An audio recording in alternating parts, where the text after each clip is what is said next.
glance at Imam Khomeini's life.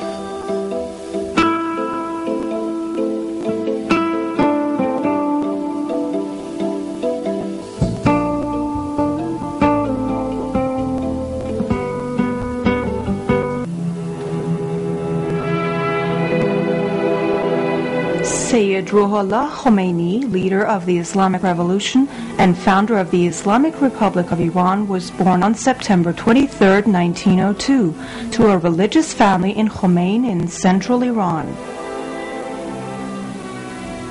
When he was 5 months old, his father, Sayyid Mustafa, was martyred, and his mother took care of him until he became a youngster. He was also reared by his pious paternal aunt. He lost his mother when he was 15. The same year, he began learning Persian literature and taking courses in theology from his older brother, Morteza Pasandide, and some other masters in these fields. He went to the Arak Seminary School in 1919 and left there for Qom 3 years later.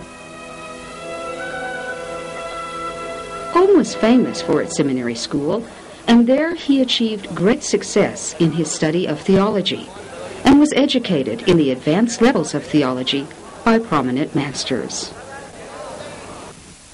Imam Khomeini married at 27 when he was one of the leading educators at the Qom Seminary School. During the years he was studying and teaching, specific important developments took place in Iran and the world. These events included the fall of the Qajar dynasty, the rise to power of Reza Khan and the Pahlavi regime, the outbreak of World War II and the subsequent presence of foreign military forces in Iran, forcible prohibition of the wearing of the veil and the Islamic dress code, the late Modarrez's struggle against Reza Khan, severe suppression of the clergy and religious manifestations in Iran, the visible rise of Marxism, the fall of Reza Khan, and the stormy years following September 1941, and the oil nationalization movement, led by Ayatollah Kashani and Dr. Mossadegh. The experiences gained through all these developments helped Imam Khomeini during the period he led the struggle against the Shah's regime.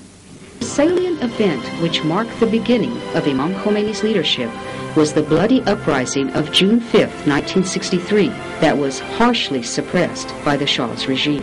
1 year later, Imam Khomeini was sent into exile in Bursa, Turkey, following which he voiced his opposition to the granting of legal immunity to all U.S. military advisors in Iran, known as the capitulation issue. He remained in Turkey just 1 year and then migrated to Najaf, Ashraf, Iraq.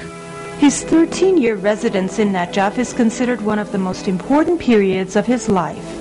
During these years, he taught theology at the highest levels and trained many great and knowledgeable pupils who later assumed their place in the Iranian nation's struggle against the Shah's regime. At the same time, he was paying careful attention to socio-political developments occurring in Iran. One of his sons, Sayyid Mustafa Khomeini, was martyred on October 22, 1977. His martyrdom was the starting point in the continuous protest movement against the regime, which eventually led to its downfall. During the months from October 1977 to February 10, 1979, pressure from the Iraqi government forced Imam Khomeini to leave for Kuwait. After he was prevented from entering Kuwait in October 1978, he headed to Paris.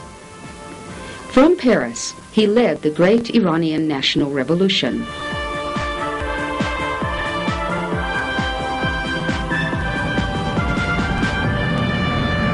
Finally, he returned to Iran, his homeland, on January 31, 1979, to an emotional and earnest welcome from the people.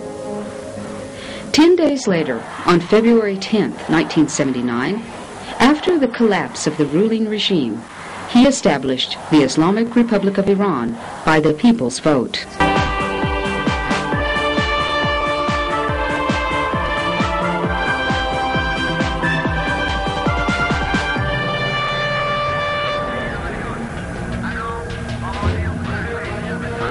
During his leadership, which lasted 10 years and 4 months, he guided the Iranian people through many formidable events, such as the 8-year imposed war with Iraq.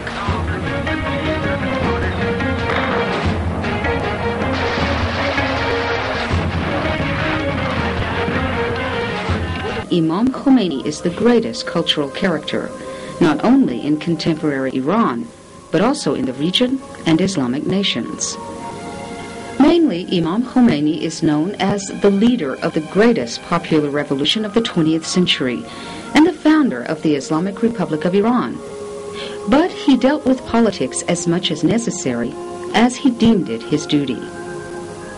انبیا آمدند برای اینکه این اساره بالقوه را بالفعل کنند و انسان یک موجودی الهی بشد که این موجود الهی تمام صفات حق تعالی در اوست و جلوه‌گاه نور مقدس حق تعالی است.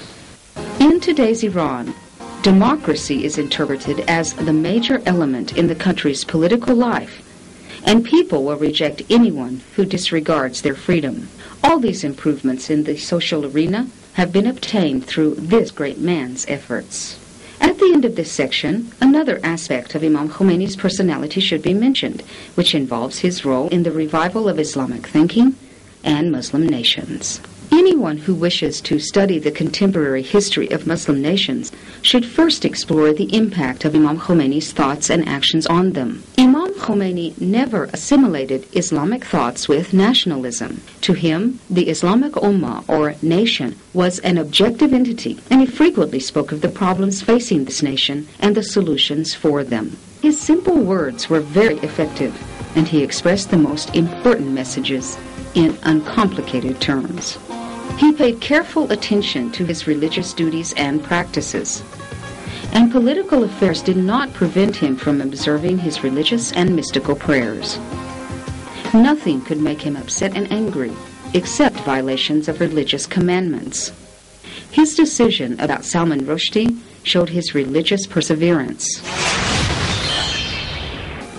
During his leadership, he did not impose anything to the treasury and lived as simply as ordinary people did. He never let his relatives take advantage of his position. He did not declare anything that he himself did not practice. Imam Khomeini died on June 3, 1989, at the age of 87, at the height of his popularity.